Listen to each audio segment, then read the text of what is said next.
بسم اللہ الرحمن الرحیم۔ السلام علیکم معزز سامعین۔ رجب کی پہلی تاریخ کو سیدنا نوح علیہ السلام کشتی پر سوار ہوئے۔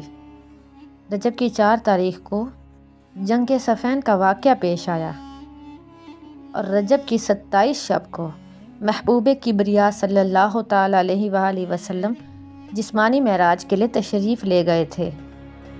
28 تاریخ کو اور بعض روایات میں 27 تاریخ کو حضور اکرم صلی اللہ علیہ وآلہ وسلم کو مبعوث فرمایا گیا، نبوت عطا ہوئی۔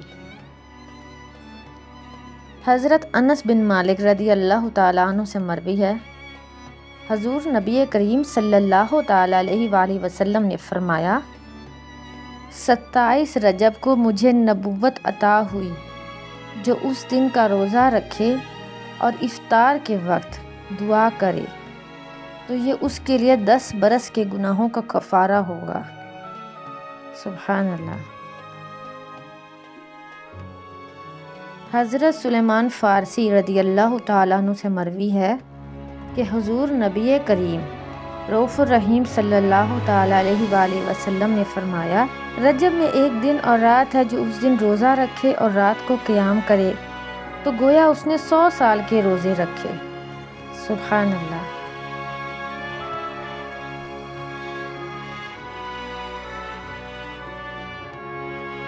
ام المؤمنین حضرت سیدہ عائشہ صدیقہ رضی اللہ تعالیٰ عنہ سے مروی ہے، فرماتی ہیں کہ ایک رات میں نے حضور صلی اللہ علیہ وآلہ وسلم کو اپنے بستر پر نہ پایا تو میں حضور صلی اللہ علیہ وآلہ وسلم کی تلاش میں نکلی۔ میں نے حضور علیہ الصلاۃ والسلام کو جنت البقیع میں پایا۔ حضور سرور کائنات صلی اللہ علیہ وآلہ وسلم نے فرمایا، اللہ تعالیٰ نصف شعبان کی رات کو آسمان دنیا کی طرف نزول رحمت فرماتا ہے اور قبیلہ بنی کلب کی بکریوں کے بالوں سے بھی زیادہ لوگوں کو بخش دیتا ہے۔ معراج النبی صلی اللہ علیہ وآلہ وسلم کا معنی اور مفہوم۔ عربی لغت میں معراج ایک وسیلہ ہے جس کی مدد سے بلندی کی طرف چڑھا جائے۔ اسی لحاظ سے سیڑھی کو بھی معراج کہا جاتا ہے۔ اللہ رب العزت نے خاتم النبیین نبی اکرم صلی اللہ علیہ وآلہ وسلم کو معراج کی شب مسجد الحرام سے مسجد اقصیٰ تک اور زمین سے 7 آسمانوں، عرش و کرسی اور جنت اور دوزخ کی سیر کرائی، اور یہ سارا سفر حالت بیداری میں جسم مبارک کے ساتھ ہوا۔ سبحان اللہ۔ سب درود پاک پڑھیں۔ اللہم صلی علی سیدنا و مولانا محمد و بارک وسلم۔ عزیز سامعین، امت مسلمہ کے لیے 5 نمازوں کا تحفہ بھی لائے، تو اسی لیے نماز مومن کی معراج ہے۔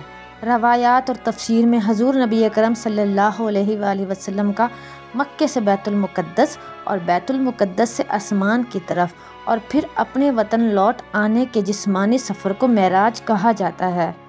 قرآن مجید میں سورہ اسراء کی پہلی آیت میں اس کی وضاحت کی گئی ہے۔ ترجمہ: وہ ذات پاک ہے جو رات کے تھوڑے سے حصے میں اپنے بندے کو مسجد حرام سے مسجد اقصیٰ تک لے گئی، جس کے گرد و نواح کو ہم نے بابرکت بنا دیا ہے تاکہ ہم اس بندہ کامل کو اپنی نشانیاں دکھائیں۔ بے شک وہی خوب سننے والا، خوب دیکھنے والا ہے۔ آپ صلی اللہ علیہ وآلہ وسلم کی یہ مسافت خدا کی نشانیاں دیکھنے کا پیش خیمہ بنی۔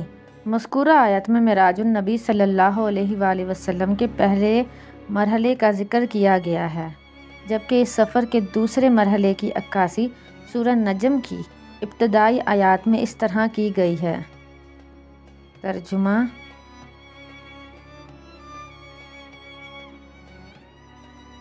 قسم ہے روشن ستارے محمد صلی اللہ علیہ وآلہ وسلم کی، جب وہ نیچے اترے، تمہیں اپنی صحبت سے نوازنے والے رسول صلی اللہ علیہ وآلہ وسلم، جنہوں نے تمہیں اپنا صحابی بنایا، نہ کبھی راہ بھولے اور نہ کبھی راہ سے بھٹکے۔ اس کے ساتھ یہ سوال پیدا ہوتا ہے کہ معراج کیوں کروائی گئی؟ اس سلسلے میں معراج کی حکمتیں درج ذیل ہیں۔ امام الانبیاء صلی اللہ علیہ وآلہ وسلم نے معراج کی رات جنت کی سیر فرمائی، وہاں محلات و باغات ملاحظہ فرمائے، اسی طرح جہنم کو بھی ملاحظہ فرمایا اور وہاں گناہ گاروں کو ہونے والے عذابات بھی دیکھے۔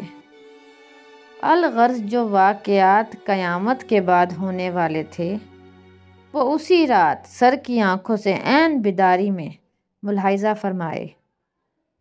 چنانچہ احادیث مبارکہ میں ہے، معراج کی رات نبیوں کے سالار مدینے کے تاجدار صلی اللہ علیہ وآلہ وسلم نے جہنم میں مردار کھانے والے لوگ دیکھے۔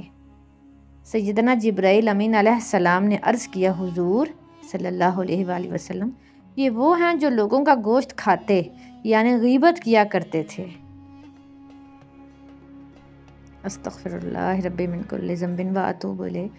کچھ ایسی عورتوں اور مردوں کو دیکھا جو اپنی چھاتی کے ساتھ لٹک رہے تھے۔ سیدنا جبرائیل امین علیہ السلام نے عرض کیا، یہ منہ پر عیب لگانے والے اور پیٹھ پیچھے برائی کرنے والے ہیں۔ کچھ ایسے لوگ بھی ملاحظہ فرمائے جو آگ کی شاخوں سے لٹکے ہوئے تھے۔ عرض کیا گیا، یہ وہ ہیں جو دنیا میں اپنے والدین کو گالیاں دیا کرتے تھے۔ استغفر اللہ ربی من کل ذنب و اتوب الیہ۔ کچھ لوگ ملاحظہ فرمائے جن کے پیٹ مکانوں کی طرح بڑے بڑے تھے اور ان کے اندر سانپ تھے جو باہر سے نظر آ رہے تھے۔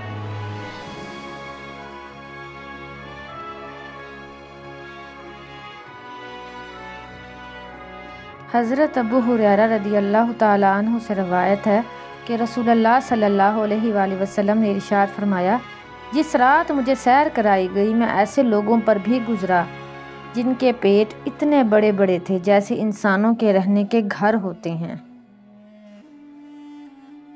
ان میں سانپ تھے جو باہر سے ان کے پیٹوں میں نظر آ رہے تھے۔ میں نے کہا، اے جبرائیل، یہ کون لوگ ہیں؟ انہوں نے کہا، یہ سود کھانے والے ہیں۔ استغفر اللہ۔ آپ کا گزر ایسے لوگوں کے پاس سے بھی ہوا جن کے سامنے ایک ہانڈی میں پکا ہوا گوشت ہے اور ایک ہانڈی میں کچا اور سڑا ہوا گوشت رکھا ہے۔ یہ لوگ سڑا ہوا گوشت کھا رہے ہیں اور پکا ہوا گوشت نہیں کھا رہے۔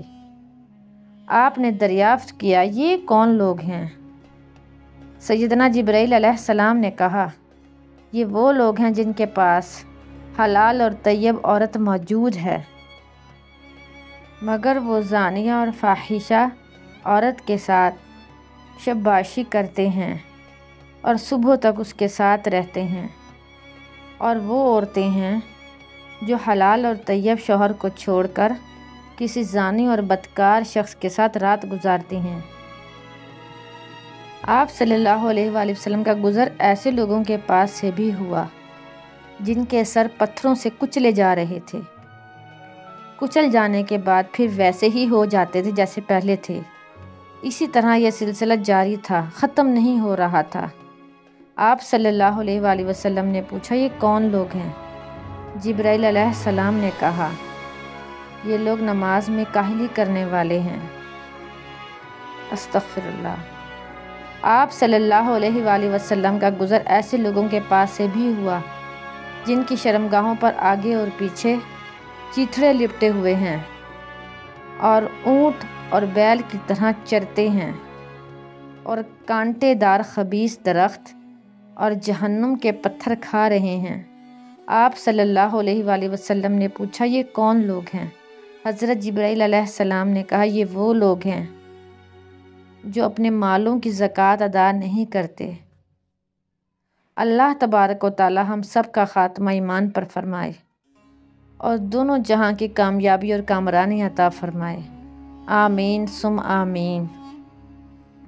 اللہ تعالی ہمیں شب معراج میں سچی توبہ کرنے کی توفیق عطا فرمائے اور نمازوں کی پابندی کرنے کی توفیق عطا فرمائے، آمین ثم آمین۔